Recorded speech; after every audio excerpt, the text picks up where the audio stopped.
From Relay FM, this is Connected, episode 90. Today's show is brought to you by Memories. My name is Mike Hurley, and I am joined by Mr. Stephen Hackett. Hello, Stephen Hackett. Hello, Michael Hurley. And ciao, Federico Vitici. Hello, Mike. How are you?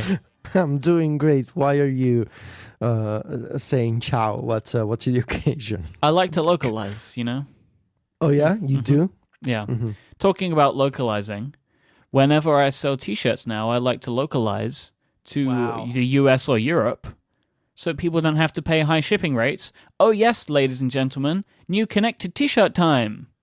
Yeah. They look And amazing. we have a link, a special link in our show notes. If you go to our show notes, Federico, where can people find the show notes? You can go to relay.fm/connected/90. And you will see a lovely link to our t-shirt. You'll be able to click that, and if you are in the US or Europe or whichever you're closest to, there will be the t-shirts will be shipping from that region. So you'll be able to get better prices. They're not all shipping from the US as we've done in the past. We've worked with Teespring, who've been great, and they've been able to hook us up with that. So there are two parallel campaigns, but if you click that link, it will just automatically throw you to the right one, and you'll be able to get a fantastic t-shirt. It is to celebrate Stephen collecting all of the iMacs, which we'll talk about in a little bit. He collected all of the iMacs, all 13, and we have created a t-shirt which kind of also riffs on the meetup poster that our designer Frank made for us. We loved it so much, we decided to have a Stephen made, and then once we had a Stephen made, we decided to have a bunch of iMacs made. These t-shirts are basically commemorative items because there's so much involved in the printing that we're basically making no money on them. Yeah. But we love this design so much, and I hope that you will all love it and you should buy it. And if I see anybody at WWDC wearing this, they will get a big hug. Yes. Maybe from all three of us. I'll give you an iMac. I got loads of them, man. I just bring them down. Yeah, and a lot of people, including you, Mike, told me that on the t-shirt I look like Dave Grohl from the Foo Fighters, which is great. It's very nice.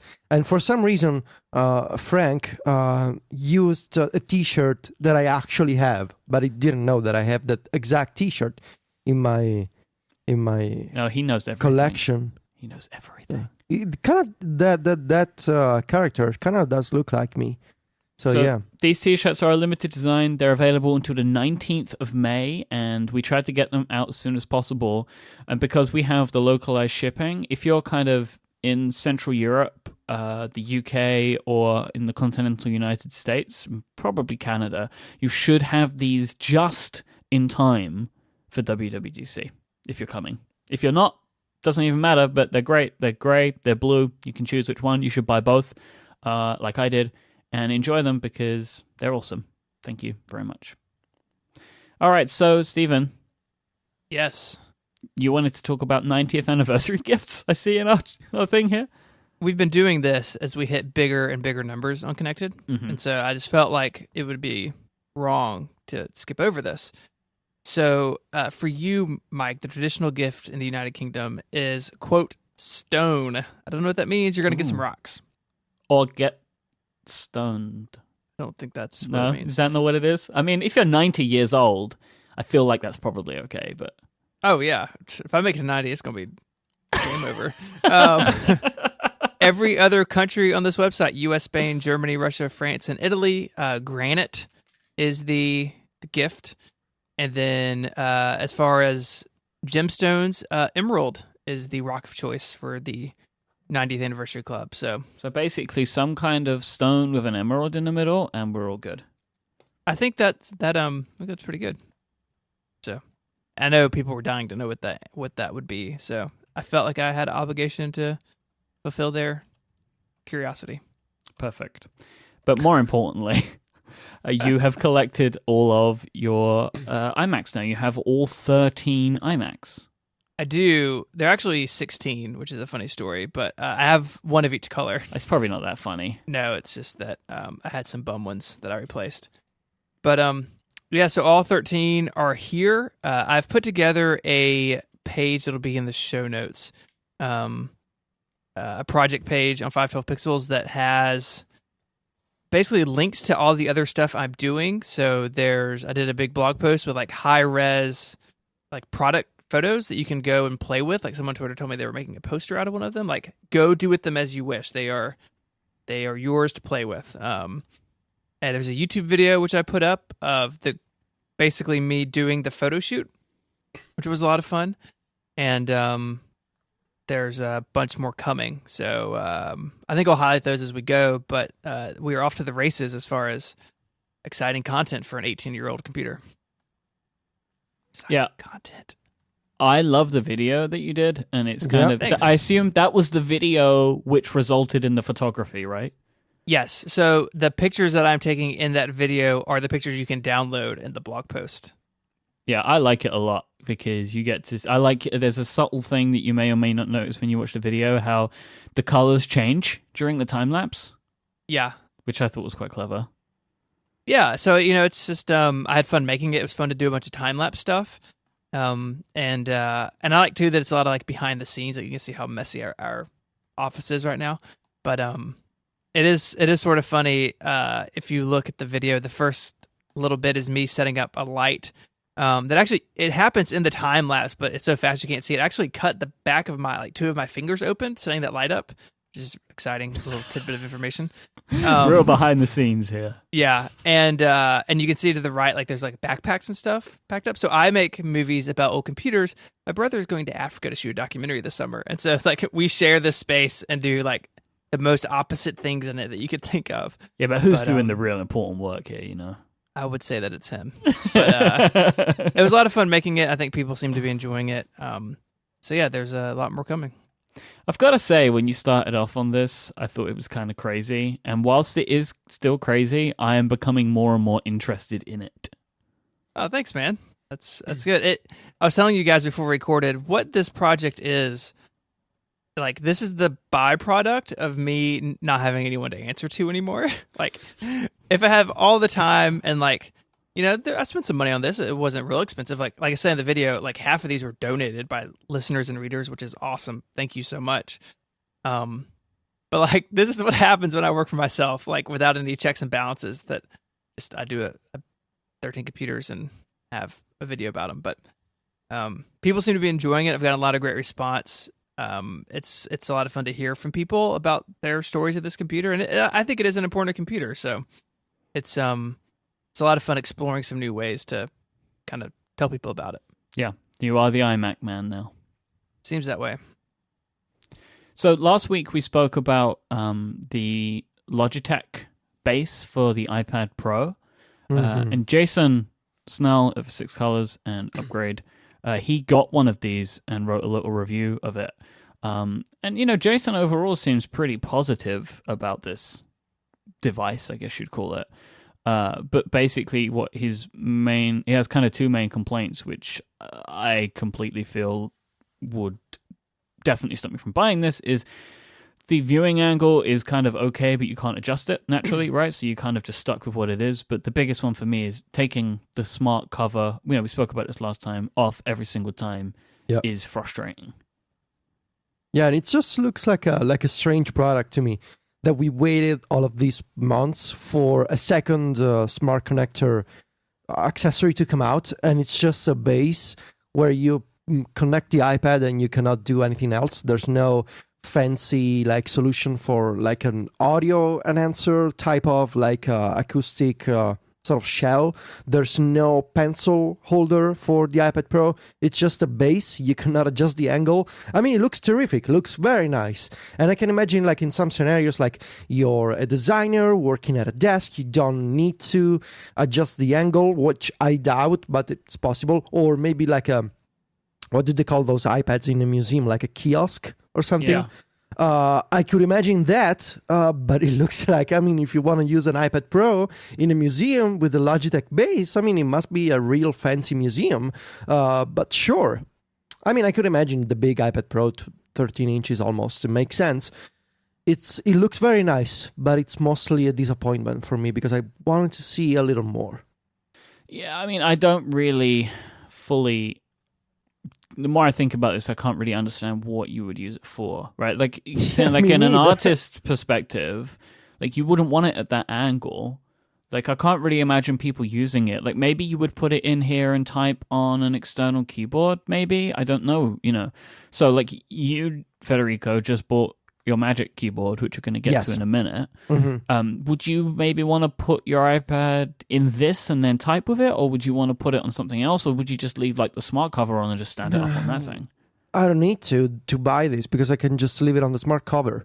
It's one less thing to have around my house. The smart cover is perfectly fine for my preferred viewing angle when typing. So It looks nice. Again, it looks very nice, but I don't need it. Yeah, I've got to say, like in actual usage, like I don't really get this so much anymore. Like, it's on paper just seems like a nice product, like, oh, this is a cool thing that someone's doing with a stand, but there kind of isn't really a lot to it. Yeah, I wonder, and I was talking with Jason about this, I wonder if it's a problem of the smart connector, the first revision being not offering a lot of control to manufacturers, or if maybe we'll see a software update that will unlock more functionalities in the smart connector, or if there has to be a hardware revision, because it's kind of odd that in 7 months, we've only seen essentially 2 accessories for this new connector. From third parties, which happen to be the same company. So it's the Logitech Create keyboard case and the Logitech base. And of course, the smart keyboard from Apple. And when I reviewed the iPad Pro, I was told we'll have more international layouts for the smart keyboard soon. And I wonder if 7 months lies within the soon threshold. I doubt it. So it's kind of strange, that 7 months on, we've only got one American keyboard layout for the smart keyboard from Apple and only 2 third-party accessories for the smart connector, which come from the same company. So, it's kind of odd. It is strange. On keyboards. So what do you think about the Magic Keyboard? I love it. It's definitely the best keyboard I've bought in many, many years, actually. And I'm surprised why I didn't consider this before. Like, what was I thinking? So the size is just right for me. The size of the keys, the size of the distance between each key works for me. I do love how they sound, how they click. So I don't understand what some people hate. I guess. I think it depends what you're coming from. Yeah, because it clicks less, right? Yeah, some people really do love their clicks, like deep clicking keyboards, and I understand that. But it works for me. I love the sound. It's super comfortable, and it seems even easier to connect to the iPad. So I used to, what was it called? The Apple wireless keyboard a few years ago. I used to have one of those. Back in the days of my iPad 2 and the iPad 3. And it was always a mess to connect to it. You needed to go into the Bluetooth settings because it got stuck. Now there's a switch on the Magic Keyboard, which I like. It's easy to turn off and on. And one of the things that I miss from the dedicated iPad keyboards is the standalone iPad keys, like a shortcut key, a screenshot key, a home screen key. And I know that I can go back to the home screen by hitting Command H. Yeah, that's how I live my life. Yeah, it's just easier to go back with a standalone key, for me at least. But other than that, I really, really do like it. I'm only just wondering, I think I gotta buy some kind of cleaning product because it's white, and I know how it's gonna end up when I spend the entire summer writing on it. And I don't know what Apple recommends when it comes to cleaning white keyboards, so I gotta look that up. But I'm very happy with the purchase. It works well with the smart cover. I just prop the iPad up and I type. And I also miss the, it's on the Logitech keyboards and other keyboards. But on the Logitech one, you get this globe key to switch between keyboards. You got like a little pop-up in the middle of the screen. I don't remember if there's a similar shortcut to do the same on the Magic Keyboard. And another thing that I noticed is that in iOS 9, there's still, iOS 9.3 even, there's still some weird keyboard inconsistencies. Like sometimes Command Tab doesn't work. I need to perform it again like twice or three times for it to work. Like it gets stuck for some reason. Or like some other weird bug, like the caps lock key gets also stuck. So when it's off, I type uppercase. When it's on, I type lowercase, which is confusing. And I need to disconnect and connect again. So there's still some oddities in keyboards in iOS 9. But overall, I give it a solid 85%. Were you looking for an approval rate, Mike? Yes. It's 85%. That's good. That's actually, I think most people will be pretty happy with that kind of approval rating. Yeah. Two things. I put a knowledge base article in the show notes of what Apple said, how Apple says to clean it. Oh, thank you. Thank you. And I will give full credit to Kyle's the Gray in the chat room. He pasted it there basically the same moment I pasted it into Quip, so we'll give him credit. And two, I've used the Magic Keyboard since its debut, and out of the generations of Apple Keyboard I have at my disposal, it's really one of my favorites, if not my favorite. The key throw, took a little getting used to. It's not as shallow as something like the MacBook. But one of my favorite things, honestly, and I guess you don't get this really with the iPad, is the being able to charge it over Lightning. So actually today I came into the office and my keyboard was like 4%. I had a notification on my computer and I just unplugged the Lightning cable I usually have on my phone and just put it over here on the keyboard. You don't have to worry about dealing with AA batteries and all that sort of stuff. So I'm a big fan of this little keyboard. Yeah, I think the battery thing is good. That's why one of the reasons that I love the new Magic Trackpad for the same reason, right? Like I love it because I can just charge it by Lightning and I have a gajillion Lightning cables now, just like all over the place. So it's easy for me to just grab one and charge it. So I can totally see why you would want that for the keyboard, right? For the same reason. But as I said before, like that keyboard just... it's fine for me, but I much prefer when I'm using my Mac to use the Microsoft one because it's more comfortable for me. And then when I'm using my iPad, I'm happy with the Smart Keyboard because I can kind of maneuver it in a way that I can get comfortable quite easily, but it's also always there. That's what I like about it, right? Yeah. But I totally see, like, for the reason that you have bought it, Federico, makes perfect sense for you because, as I said to you last week, you should not be typing those 10,000 words on the screen because it just can't be good for you. I wish there were 10,000. Sometimes there's only 10. Yeah. I'll probably bring the Smart Keyboard to San Francisco just because it's an all-in-one kind of solution. It's easier to carry. But I think I did the right thing in buying the Magic Keyboard for this summer, And it's also very nice how I can look up the battery information in the Notification Center widget, which I also get with the... no, I don't get it with the Smart Keyboard because it's uses Smart Connector. I get it with the Beats headphones. And the pencil. And the pencil. So it's nice. The only thing that worries me is the white color. And... and the way that it will get dirty over time. So I will thank you, Stephen and Kyle, for sending me the link. I will look up the Apple recommended cleaning methodology.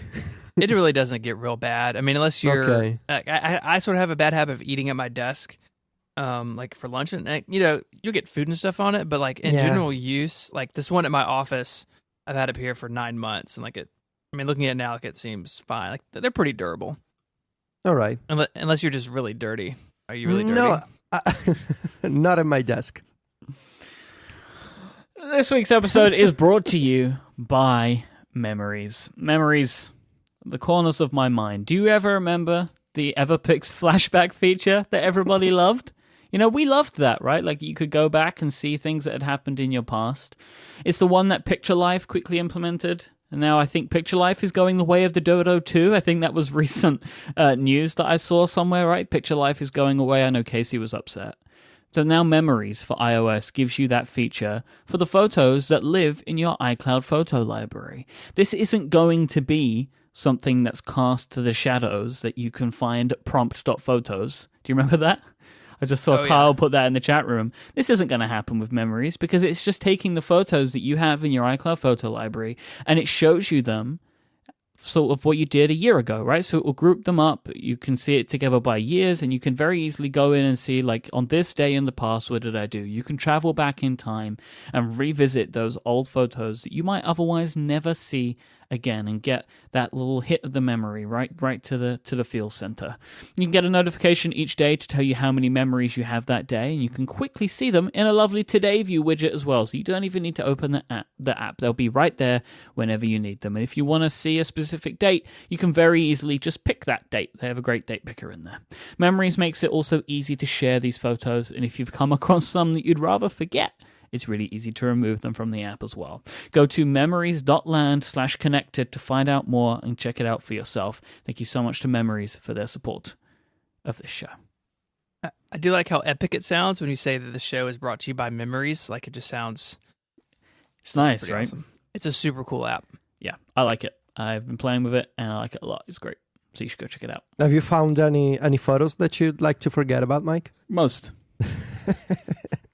So let's go from photo management to music streaming services.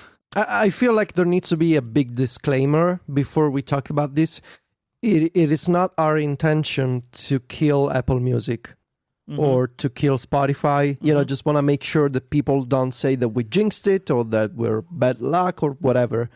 It's just a rumor. We're just reporting. No, it's not a curse. It's a set of unlucky coincidences. It's not our fault. So I figure if we break down the news, I'll let you guys talk about it since you guys actually use this stuff more than I do. A article came out in Bloomberg, which, like, as a sidebar, Bloomberg is killing it with the Apple coverage recently. They have a big article saying that sweeping changes are coming to Apple Music as soon as WWDC, which of course is really, as we speak today, only about a month away.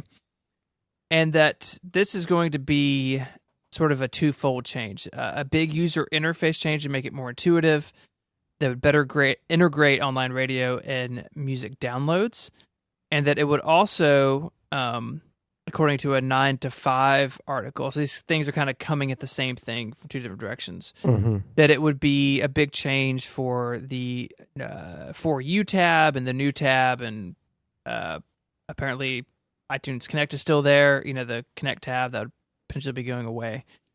And that all this is being spearheaded, and this is really the paragraph that is troubling to me, is that the new look is being overseen by like 18 people, including Robert Kondruk. I don't know how you say that name. Kondruk. Trent Reznor, Johnny Ive, and Eddie Q, and Ivine. So everyone, really. It's a bunch of people, and it seems like a little bit of design by committee, which we can get to. But I think the big headline is here that Apple Music, just a year in, seems to be, at least, slated for big changes. You know, this isn't just like, oh, we're just going to tweak something. Like, if all this comes true, this is like major surgery, you know, on a service that's 12 months old. Yeah, but a lot of, I look at this, you say like, oh, Bloomberg are killing it. And, you know, they've definitely had the article, but this news came during a week where lots of people were complaining about Apple Music. So Apple saying to Bloomberg, oh, hey, we're changing so much, like, feels like a thing that might happen. So, you know, lots of people were upset this week about Apple Music deleting music. There was Has that ever happened to you guys, by the way? I don't have a local music library that I have really cared about and taken care of over the last few years. I moved to streaming years ago. So all of my music is sitting on a hard drive, but it's not on my machine. Okay. Yeah, I'm the same. Yeah. So, I mean, Stephen, I don't think you've really got into the situation where it would be a problem for you because... Right. I do have iTunes Match turned on, which I let lapse, but I've actually re-upped it because it actually is helpful. But I'm not using Apple Music. We do have a Spotify account now, mainly for the Amazon Echo, so we can just shout at it to play something because the Amazon Prime Music library is pretty hit or miss. But yeah, I mean, I think like the all the background noise right now is that Apple Music, and I think especially on the Mac, because they really like as janky as the iOS Music app can be, where they sort of glued music.app and Beats together, like in iTunes on the Mac, it's even worse. And so there's a lot of like just low level dissatisfaction with how this is working right now from at least the tech community. The idea of making big user interface changes is not something that surprises me with a service like this. Like Apple, in the way that they just put it out there, and then every year we'll make big changes to it. Like Spotify just did some changes in the background to their UI, but they just do them whenever they want to do them, right? And they make these small changes which might last over a year. So the idea of Apple doing one release every year and it making big user interface changes doesn't surprise me, because they put it out there. Lots of people didn't like the way that a bunch of things worked, so now they're going to be changing them in the next version. I don't think that these sweeping changes are going to be as big as the Bloomberg article says. Making things more intuitive doesn't mean that they need to basically rip the guts out and start all over again. Reorganizing some tabs and changing the names of them, changing the For You tab a little bit more, making that a bit better, and discontinuing the new tab, calling it Browse, and showing all the same stuff in a different way. Like, yeah, none of this is huge. It just feels like changes that need to be made. Yeah. And the idea of getting rid of Connect as well, like, that's a good idea, and they're saying it's going to be rolled into the For You tab. But again, it's like these just feel like a big collection of small changes as opposed to like, we started over again. No, they cannot start over, realistically. I mean, the streaming infrastructure is there. And what else is to change about Beats One, but, adding new shows? And the reports from Bloomberg and 9to5Mac don't even mention Beats One, so it seems like it'll stay mostly unchanged. So the sweeping changes that Bloomberg refers to sound to me like they're changing the color scheme of the interface. They're reorganizing a bunch of areas of the app. So it's more of a cleanup or more of a, restructuring, but it's not a sweeping change. It's not like Apple Music is turning into Spotify all of a sudden, Mm-hmm. So it sounds like what we should expect from Apple. And this is a sort of a pattern that we've seen with other apps. The design changes once a year, the feature additions throughout the releases of iOS and OS X. This is, if you look at Notes, if you look at OS X and other apps, if you look at, stuff like Safari, we're seeing design once a year, features throughout the year, which I think makes sense. And I think we'll see these design changes with Apple Music at WWDC. And judging especially from the 9to5Mac article, it sounds like they're doing away with the artwork influencing the background of the app. So if you open like an album that has a red artwork, you get a red background, that kind of stuff. It seems like they're changing to a simpler black and white background and text all the time. I want to throw out a weird theory about this black and white thing. I know what you're going with. You know where I'm going, don't you? I can feel it. So there has been a few like leaked black and white designs recently. Like, yes. I saw a story of Instagram trying out a new black and white design. iOS 10 might have some different design stuff going on here, which is focusing on black and white. I don't know why they would do this, but it seems super weird to me that Instagram would even consider doing this tested black and white design. And then there's rumors of Apple doing these black and white designs. Mm-hmm. It feels like there might be something, because if Apple's going to work with some companies, Instagram's going to be one of them. Yeah. And, black and white, when you flip it, it's easier to achieve a dark mode with more consistency. It is, isn't it? And look, the idea of the general overall user interface isn't going to change, right? Because that is still consistent. But the idea of like this, all the blur and the taking the theme colors from the artwork, like that's all dead now. Like that's old. That's like many years old.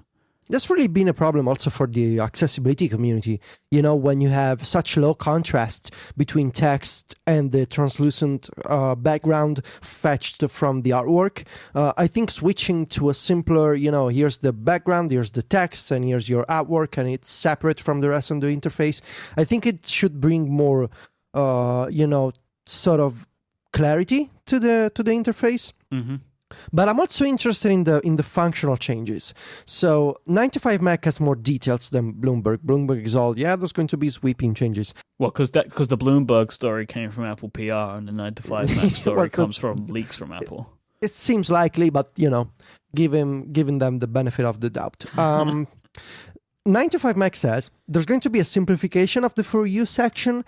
Connect is going to lose its dedicated tab at the bottom of the app, and it's going to be rolled into For You in what they call a demotion. So it sounds like a demotion, but also having it in the For You section should also give it more visibility, maybe? Because right now you go to For You, you see no Connect stuff, right? But there's a dedicated, you know, standalone Connect area.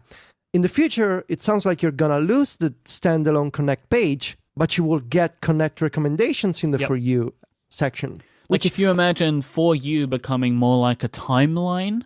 So like, here is a new artist we think you might like, and then here's something from Coldplay because you follow them, and here's a new playlist. Like, so it's less a static page that refreshes, but like a timeline of stuff that you go through. Like, that's how I imagine you could integrate those two things together.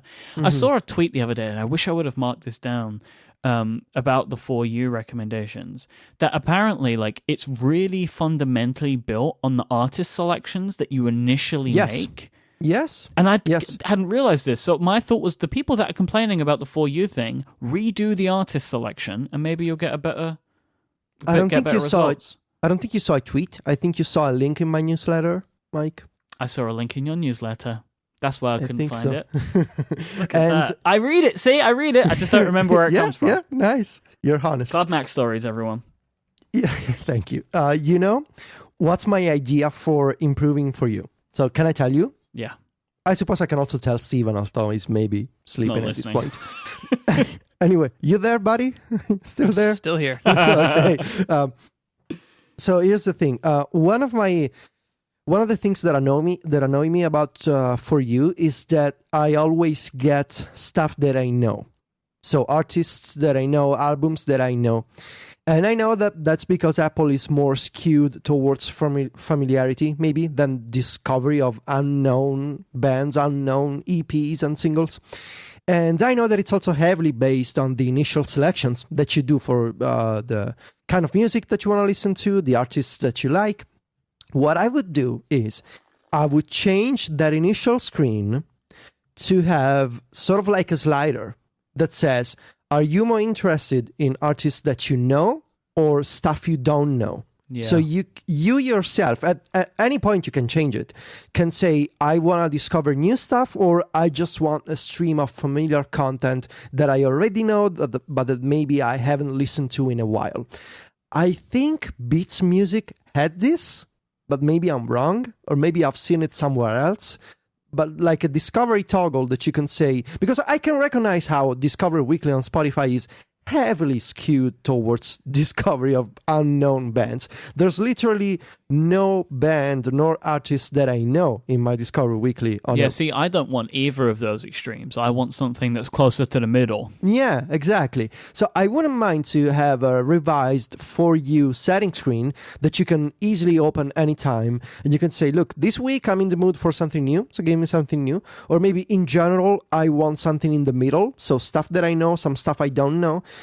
Because right now it's all stuff that I know, and Spotify is all stuff that I don't know, which I can understand why for many people is maybe too much, because it feels like you're doing homework instead of listening to music. It's like, oh my God, I gotta learn all of these songs. So somewhere in the middle, a better For You section would be nice. Mm-hmm. I agree with that completely, and I hope that that's part of what we're going to see. Yeah. So what do you think of Connect? I don't ever use it. Yeah, me neither. And I've seen so many artists like initially posting videos and like pictures and audio clips to Connect. Then it quickly grew into artists posting weird short links to their websites. And then now just nothing. A lot of people that I follow there, like bands that I follow there, don't post anymore. And I get the random picture every once in a while, and I just never open it. I had a theory that like the music labels and Apple did a deal, and like some of these artists and bands were contractually obliged to post things initially. Probably. Because why would they have been so excited about it? I don't know why you would be. It's why you get Drake on stage. I think all of this stuff is good. As I said, like I use Apple Music, and ultimately I find it to be good. It's fine. It does what I need it to do. I would love it to be better on the Mac when I do play music on the Mac, because it feels like Apple Music is fighting against iTunes. Like when you do a search, it tries to search your existing library before it will search Apple Music, which doesn't make any sense to me. Like you should just search the whole thing. If it really, I know that this is what happened, but it really feels like Apple Music was kind of just squeezed in. And then part of the problem that I know a lot of people face on the iPhone is that basically Apple Music is squeezing out the local music collection. Like if you don't subscribe to Apple Music, Apple is like, they basically spam you with sign up every time you open the app. So I think that could be better. Some people have suggested, and I think I saw John Gruber suggest this, like to make a separate app. I don't think that's a good idea, because what do you call them? What, music and Apple Music? Like I don't think that works. But I think that there is, if you're going to get rid of the Connect tab, I think you could have a tab for local music. If people really want to do that, or you could just find a good way to mix them all together and kind of stop trying to push one out and keep one in. I think overall that these changes sound good, but they're not. I don't think it means that Apple Music is being smashed down to the ground and rebuilt. I really don't think that that's what's happening here. I think they're just making the changes that the users of Apple Music have wanted to see for a few months since it's changed, at least. And I really do think that like a lot of this stuff came out just because there was some bad press. Yeah. There was another piece of news about Apple Music, and this is a strange one. I think Apple Music, you can now get a 50% discount if you're a student, and I think it kind of authenticates depending on where you are, right? I think it authenticates with an email address. Okay, like an EDU email address. And I've seen someone say that it's even more restrictive than it should be. I think that's not a surprise. It's a very strange one to me. Like student pricing feels like a Microsoft 2003 thing. I'm not saying it's a bad thing, but like it just sounds strange to me now. Like getting a student discount on software product. It feels very weird. Well, like, why are they doing this? Spotify has it. I'm not saying they don't. I'm sure many people do. It's just like now in today's kind of like application economy, it just seems like it just sounds strange to my ears after so many years of seeing like Microsoft Office Student Edition. Because getting students with clear issues with cash on a monthly basis to sign up, and eventually those students grow up and get a job and they stay with your service and they stay with your platform. I think it's like one of those investments that you make to get people to use your service and to make sure that in the future even a tiny percentage of them stays with you. Give it to them for free. No, not for free, but half the price because you're a student and because whatever reason, it's I understand why they do this. It's sort of weird to have like an educational discount in this modern age where it's like there's an app store and it's the same price for everyone. But I understand why Apple Music, the service, wants to offer this.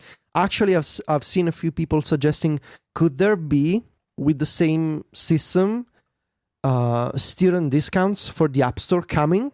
And I've seen a few developers responding well to that on Twitter, saying, I would actually raise the price of my own apps if I were able to offer student discounts.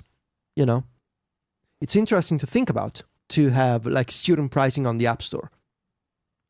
Yeah, I've seen a couple of people say this. It's like, well, obviously there is some kind of authentication going on here. So it would be kind of cool if there was a way to bring this sort of stuff out to more people. I would like that. Yeah, and Kyle in the chat room is saying that it's not just email authentication; it goes through his college web interface for saying I am a student at this college. Yeah. So I think it's interesting. It makes sense. A bunch of other services have it. Spotify has it, and there's a big banner on the Spotify front page right now that says, "If you're a student, get Spotify for $5 a month." I think it'll be interesting to see. I mean, there has to be some kind of App Store announcement at WWDC, right? Now, this has nothing to do with Apple Music, but there has to be some App Store changes coming, right? Well, I mean, you'd expect it. There's some weirdness happening right now, right? Like, apps are getting accepted and put for review significantly faster, right? What's happening faster than test flight even approval? It's strange. And initially I thought historically app review times were always lower in May, but I looked it up on a story that we had on the site a while ago, and it's never been under 48 hours or even 24 hours. It's always been around 7 to 9 days, around this time of the year. So there's something going on, like more staff, or Apple has a new app review policy we don't know about, but definitely 24 hours to get an app approved for the App Store. It's definitely new. And I'm seeing a lot of positive feedback from the developers, like they're really liking this. In fact, I'm not kidding, app review is faster at the moment for several apps than test flight beta approval. Which is crazy because test flight is just for testers and app review is for the public App Store. But still, I wonder, it's been a rough year. It's been a rough couple of years for the App Store and the Mac App Store. And we've seen the executive shakeup, Phil Schiller now in charge of the App Store. I do wonder if Apple has been preparing some, in that case, I'll allow it, some sweeping changes for the App Store. And we'll see those at WWDC. I don't know. Yeah, this is an interesting kind of like story that nobody can do anything with because no one's saying anything, right? Like Apple isn't saying anything about this. All we know is that the average review times are down to like 2 days for iOS and 1 day for the Mac based from appreviewtimes.com. It's like, okay, this is crazy, but great. Yeah, well, the thing that's interesting to me in all of that, like, we see this leading up to WWDC most years. We can like see the ground shifting a little bit, and so you have things like the student pricing. You have things like review times coming down. Like something is coming, right? Like I always enjoy this part of the year because it's fun to try to read the tea leaves and see what's going on. But I think what underlies both of these stories is Apple's ongoing insistence that they are becoming a services company. Right, that was in the quarterly results. Tim Cook says that every interview he's on right now, of that services are an increasingly important part of Apple's business, and you can see that in their results. And so, if that is true, then they have to make these moves, right? They have to do things like increase the Apple Music user base, and I think a discount to college students is a pretty smart way of going about that. They have to make the App Store better for developers and users. They have to do things like maybe iCloud pricing adjustments or up that free tier of storage, which if they don't do at WWDC, like everyone's going to be sad again. But I think this sort of stuff is going to be in the news more and more as Apple puts an increased emphasis on its various and its sundry services that they offer. I completely agree with you because like they're also a service to the people that develop on their platforms, right? Like that's part of the whole service package, I guess. There's a question that it's not about services and that we didn't discuss before, but that just came to mind and that I would like to ask you both, if you don't mind, which is, do you believe that fundamentally the changes that Apple could make for indie developers would matter to the general public or to Apple as a company? Do you believe that they care about what's better for indies when the App Store is making so much money with the big companies? I think that there's a couple of parts to this. I think that indie developers have shown in the past and continue to advance and develop iOS apps in new and inventive ways, which filter out to the bigger companies, right? Like that they help Apple kind of push and test things in ways that big companies won't because they can't. And I think it helps Apple grow their APIs and think differently about this sort of stuff. I also believe that any changes that they make for indie developers are going to find some way to help the bigger developers too. You know, like the reason that WWDC is an open event is because Apple believe in the community of independent app developers, because otherwise they could just do a video and just bring in, you know, King and EA. They could just bring those people in. I think that they genuinely do believe in the independent developer because it helps them advance the platform, right? Like, you just know that everybody at Apple is using apps made by people like Underscore, right? They're just doing that because that's something that they do the same as we do. So I think that the people that help make these rules, they use these apps and want these apps to get better, and they know that one of the ways that they can make it better is by making it better for indies. That's how I feel, you know? And funnily enough, in parallel, I feel the same way about podcasting as well. There's been a whole big hullabaloo about all of this, you know, and Apple do help out the bigger players, but I genuinely believe that they care about the needs of people like me and you, because we'll help push the medium in new and different ways, the same as we always have done. And I think having the balance for making everyone happy, like the big players and the indies, means that they're going to get a better platform overall. And I think Apple know this. Yeah, I agree. Yeah, I think so. So for that reason, it's interesting to me to kind of imagine what they're gonna do and to see what they're gonna do, because like I see two approaches to the App Store. The romantic one, which is to care for the indies and to nurture the indies and to kind of make sort of like treating software development as kind of an artistic form and to enable the best possible environment for those creators, for those makers.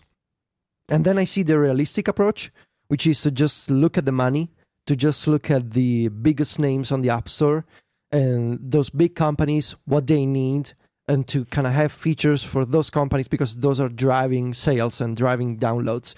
So it's definitely, when you think about it, it's a tough spot to be in, like to have the sort of idealistic approach and to be sort of romantic about software development and as an artistic endeavor, and to be realistic and look at the spreadsheets, look at the numbers and say, yeah, you know, people just want to play Clash of Clans.